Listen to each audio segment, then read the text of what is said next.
Before the United States existed, before any European had ever seen it, Alaska was already ancient.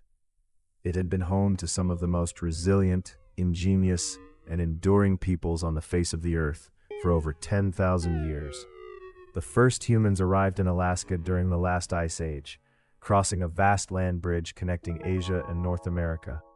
This land bridge, known as Beringia, stretched hundreds of miles wide and was a world unto itself. Over millennia, these early migrants spread southward and eastward, populating 2 whole continents. But many stayed, and from them grew the diverse native nations of Alaska.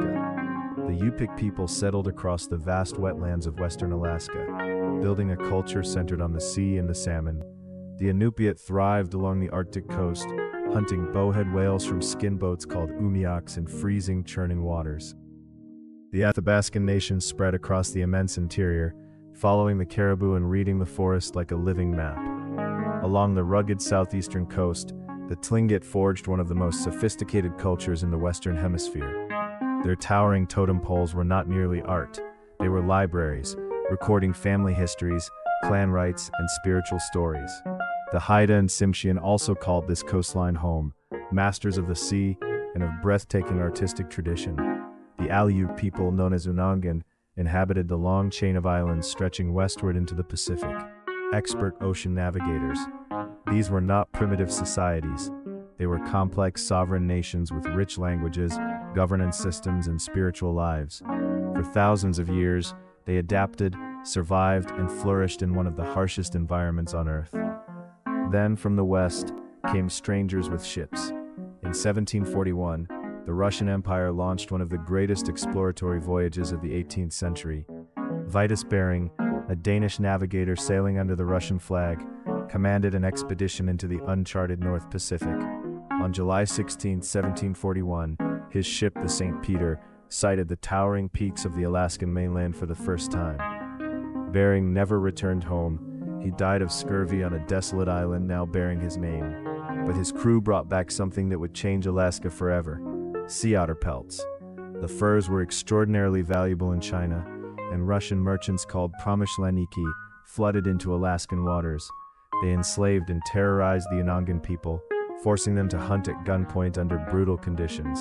Entire communities were wiped out, not just by violence, but by disease against which the native people had no immunity. By the late 18th century, the Russian-American company had established a monopoly over Alaska's resources. In 1799, Sitka, then called Novoarkhangelsk, became the capital of Russian Alaska on the southeastern coast. The Tlingit resisted fiercely, and in 1802 they destroyed the Russian fort at Sitka in a stunning assault. The Russians returned with cannons 2 years later and recaptured the site, but the Tlingit never surrendered their spirit. Russian Orthodox missionaries followed the traders, and their faith took deep root among Alaska Native communities. By the mid-19th century, however, Russia's hold on Alaska was weakening. The Crimean War had drained the Russian treasury and exposed the vulnerability of distant colonial holdings. Tsar Alexander II feared that Britain might seize Alaska in a future conflict, making it worthless to Russia. In a secret negotiation conducted in a single night in Washington, Russia offered to sell Alaska to the United States. Secretary of State William H. Seward eagerly accepted, signing the Treaty of Cession on March 30, 1867. The price was $7.2 million, less than 2 cents per acre for nearly 600,000 square miles of land. Many Americans mocked the deal, calling it Seward's Folly and Seward's Icebox, convinced it was worthless frozen wilderness. The transfer ceremony took place in Sitka on October 18, 1867, as the Russian flag was lowered and the American flag raised. For Alaska's native peoples, it was simply the change of one colonial master for another. The United States, preoccupied with Reconstruction after the Civil War, largely ignored its new territory. For 2 decades, Alaska had almost no civil government. It was essentially an unorganized territory, but nature had other plans. And in 1880, everything changed with a single glittering discovery. Joe Juneau and Richard Harris, guided by the Tlingit leader Coe, discovered gold at the base of a mountain. The town of Juneau was born almost overnight, becoming the first gold rush town in Alaska. but it was only a prelude to what was coming. In 1896, gold was discovered in Canada's Yukon Territory, just across Alaska's border. When the news reached the outside world in 1897, it detonated one of the greatest human stampedes in history. 100,000 people raced toward Alaska, flooding into Skagway and Dia on the southeastern coast. They faced the brutal Chilkoot Pass, a near-vertical mountain wall that had to be climbed, carrying hundreds of pounds of supplies. The Canadian Mounties required each person to bring a full ton of supplies, so the climb had to be made over and over again. Soapy Smith, a cunning criminal mastermind, turned Skagway into a den of fraud, robbery, and murder. He was eventually shot dead in a confrontation on a Skagway dock, a legend born and ended in the same wild summer. Most of the gold seekers never struck it rich, but Alaska itself was transformed by the rush. Towns, roads, and telegraph lines appeared where there had been only wilderness. In 1906, Juneau officially became the capital of Alaska Territory, replacing Sitka. The early 20th century brought new industries to feed an increasingly hungry nation. Alaska's salmon runs were among the richest on Earth, and canneries stretched along hundreds of miles of coastline. Copper mining boomed in the Wrangell Mountains, and the Kennecott Mine became one of the richest copper deposits ever found.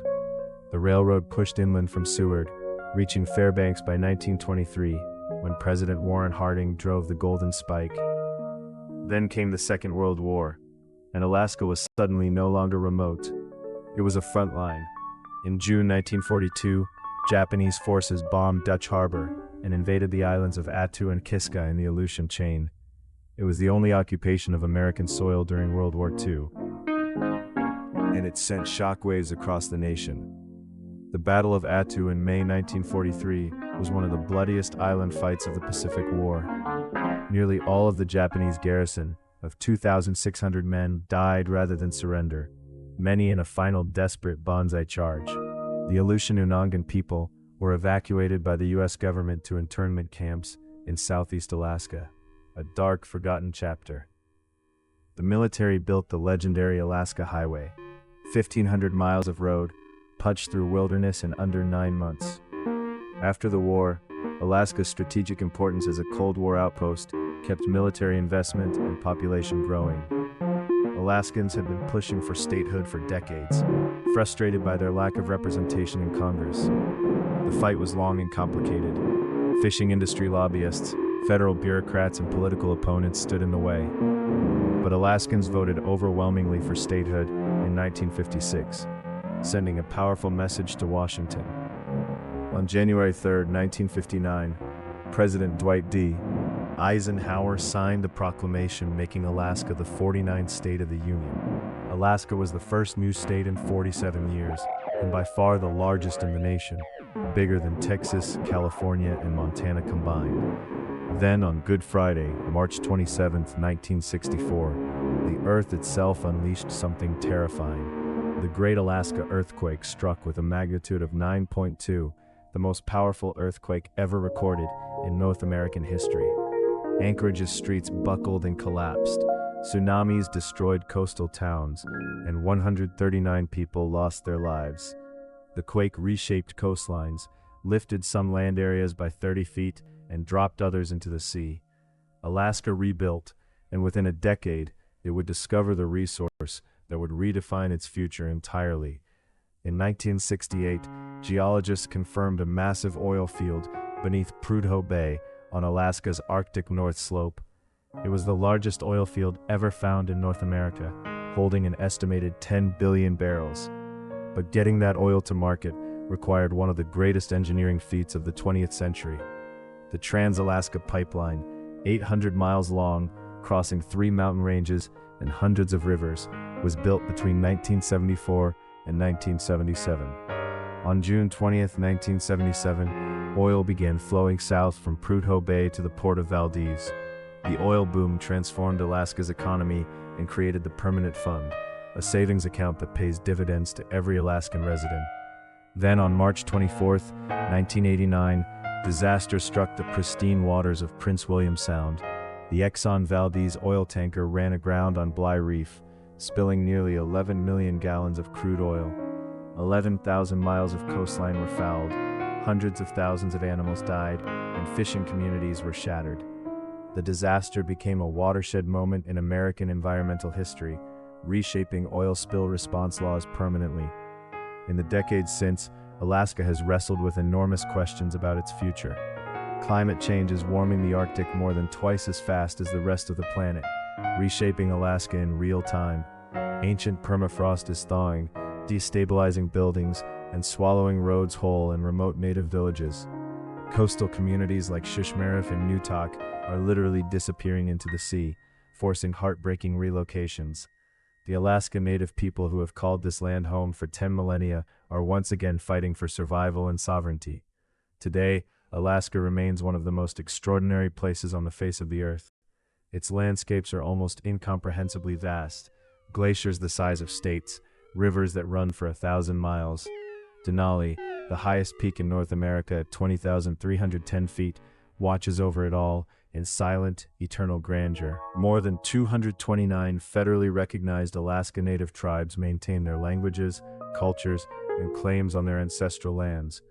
The fishing industry still sustains coastal communities, and Alaskan seafood reaches dinner tables across the world. Tourism draws hundreds of thousands of visitors each year to see glaciers, wildlife, and wilderness found nowhere else on Earth. The debates over oil drilling in the Arctic National Wildlife Refuge continue to define Alaska's political identity. Alaska is a place where ancient tradition and modern industry, wilderness and civilization, exist in constant, unresolved tension. It is a place that has been shaped by ice and fire, by greed and courage, by injustice and remarkable resilience. The story of Alaska is the story of humanity pushed to its absolute limits and enduring. From the first humans who crossed Beringia in an Ice Age dawn to the communities fighting rising seas today, Alaska endures. Its past is complex, its present is urgent, and its future is one of the most consequential questions in American life.